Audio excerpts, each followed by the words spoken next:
Learn English through Stories G49 PDF.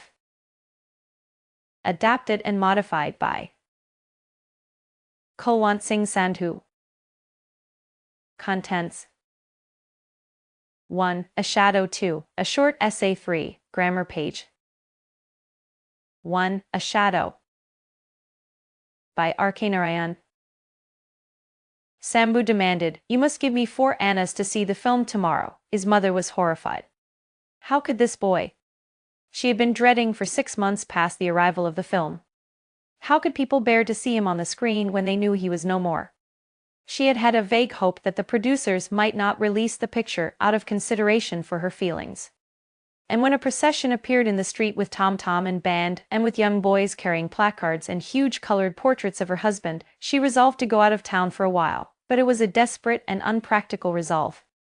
Now the picture had arrived. Her husband was going to speak, move and sing, for at least 6 hours a day in that theater, 3 streets off. Sambhu was as delighted as if his father had come back to life. "Mother, won't you also come and see the picture?" "No. Please, please. You must come." She had to explain to him how utterly impossible it would be for her to see the picture. The boy had a sort of ruthless logic. Why should it be impossible? Aren't you seeing his photos, even that big photo on the wall, every day? But these photos do not talk, move or sing. And yet you prefer them to the picture which has life. The whole of the next day Sambhu was in great excitement. In his classroom, whenever his master took his eyes off him for a moment, he leant over and whispered to his neighbor, "My father was paid 10,000 rupees to act in that film. I am seeing it this evening. Aren't you also coming?" "To see Kumari?" sneered his friend. He hated Tamil pictures. "I won't even pass that way.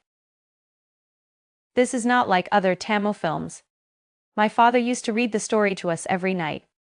It is a very interesting story. He wrote the whole story himself.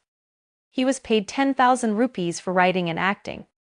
I will take you to the picture if you are also coming." "I won't see a Tamil picture. This is not an ordinary Tamil picture. It is as good as an English picture." But Sambhu's friend was adamant. Sambhu had to go alone and see the picture. It was an attempt at a new style in Tamil films, a modern story with a minimum of music. It was the story of Kumari, a young girl who refused to marry at 14 but wanted to study in a university and earn an independent living, and was cast away by her stern father, Sambhu's father, and forgiven in the end. Sambhu, sitting in the 4 Anna class, was eagerly waiting for the picture to begin. It was 6 months since he had seen his father, and he missed him badly at home. The hall darkened. Sambhu sat through the trailers and slide advertisements without enthusiasm. Finally, his father came on the screen. He was wearing just the dhoti and shirt he used to wear at home. He was sitting at his table just as he used to sit at home. And then a little girl came up and he patted her on the head and spoke to her exactly as he used to speak to Sambhu. And then father taught the girl arithmetic. She had a slate on her knee and he dictated to her, "A cartman wants 2 annas per mile. Rama has 3 annas on hand. How far will the cartman carry him?" The girl chewed her slate pencil and blinked. Father was showing signs of impatience. "Go on, Kumari," Sambhu muttered. "Say something, otherwise you will receive a slap presently. I know him better than you do." Kumari, however, was a better arithmetician than Sambhu. She gave the right answer. Father was delighted. How he would jump about in sheer delight whenever Sambhu solved a sum correctly. Sambhu was reminded of a particular occasion when by sheer fluke he blundered through a puzzle about a cistern with a leak and a tap above it. How father jumped out of his chair when he heard Sambhu declare that it would take 3 hours for the cistern to fill again. When the film ended and the lights were switched on, Sambhu turned about and gazed at the aperture in the projection room as if his father had vanished into it. The world now seemed to be a poorer place without father. He ran home. His mother was waiting for him at the door. "It is 9 o'clock, you are very late." "I would have loved it if the picture had lasted even longer." "You are perverse, mother. Why won't he see it?" Throughout the dinner he kept talking.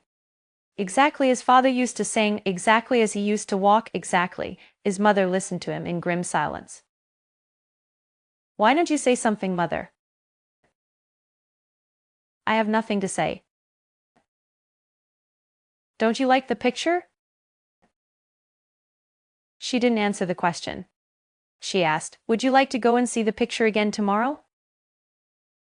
Yes, mother. If possible every day as long as the picture is shown. Will you give me 4 annas every day? Yes. Will you let me see both the shows every day? Oh no. You can't do that. What is to happen to your lessons? Won't you come and see the picture, mother? No, impossible. For a week more, 3 hours in the day, Sambu lived in his father's company and felt depressed at the end of every show. Every day it was a parting for him. He longed to see the night show too, but mother bothered too much about school lessons. Time was precious, but mother did not seem to understand it. Lessons could wait, but not father. He envied those who were seeing the picture at night. Unable to withstand his persuasions anymore, his mother agreed to see the picture on the last day. They went to the night show. She sat in the women's class. She had to muster all her courage to sit down for the picture.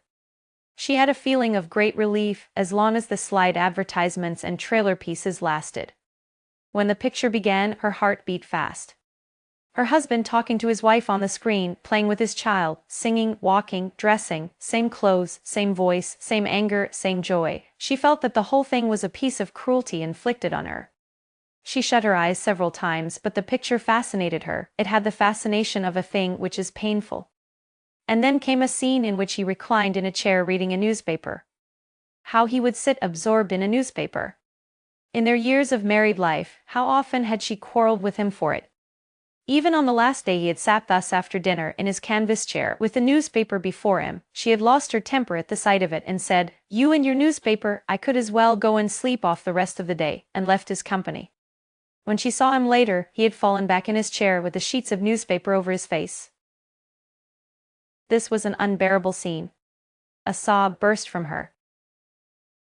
Sambu, sitting in his seat on the men's side, liked to see his father in the newspaper scene because the girl would presently come and ask him what he was reading, annoy him with questions, and get what she deserved. Father would shout, "Kumari, will you go out or shall I throw you out?"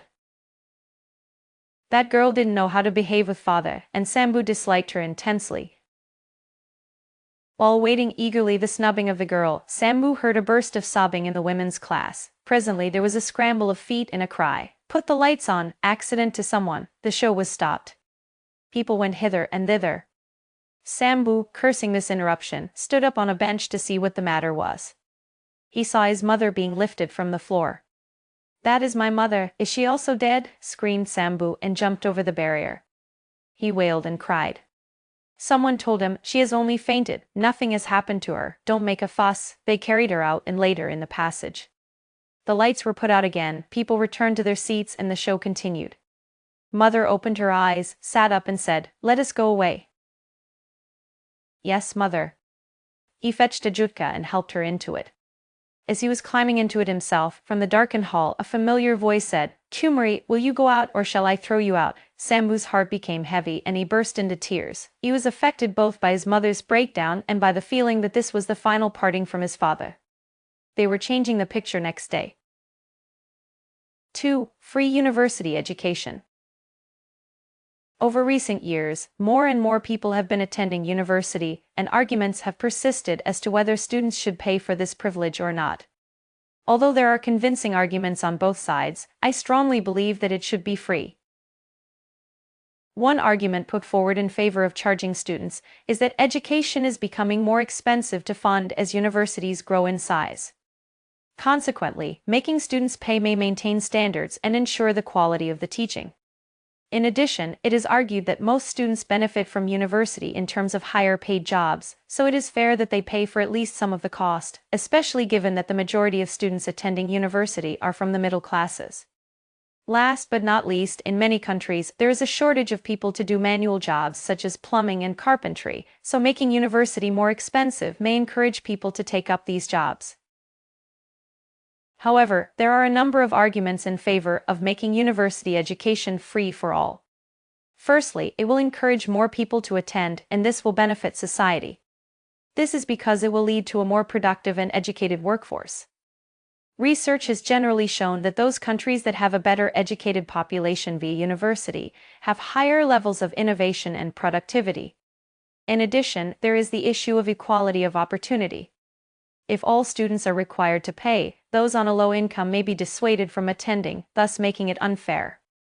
The reason for this is that they will likely not be able to secure financial support from their family, so they will be concerned about the debts they will incur in the future. In conclusion, I am of opinion that all education should remain equally available to all, regardless of income. This is not only fair, but will also ensure that countries can prosper and develop into the future with a well-educated workforce. 3. Grammar page.